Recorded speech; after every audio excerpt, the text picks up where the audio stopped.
to another video. Today we have an organ weed whacker kit. Don't forget to help out the channel by subscribing, hitting the like, hitting the bell icon, so we can buy more tools like this, make more tool review videos. That's the way YouTube runs the platform by subscribers and likes. So help out the channel by doing so. Big shout out to Glenn at the Dana Tools for posting this. That's where I got this information. So $36.99, guys. $36.99. You can't go wrong, even as a backup weed whacker. For 36, just under, basically with taxes, you're gonna be about $40 there.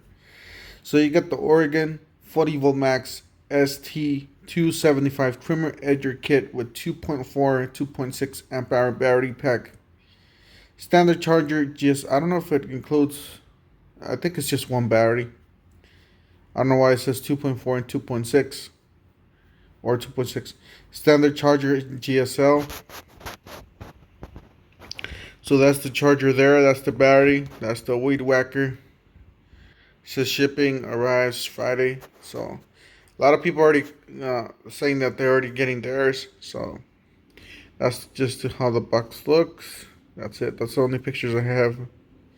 So guys, go check it out. I'll leave the link down below in the description section. This is a great deal. Like, even the batteries are worth way more than that. So the tool itself too. So anyways, that's it for today. Don't forget to help out the channel by subscribing, hitting the like, hitting the bell icon, and we'll see you guys on the next one. Thank you for watching.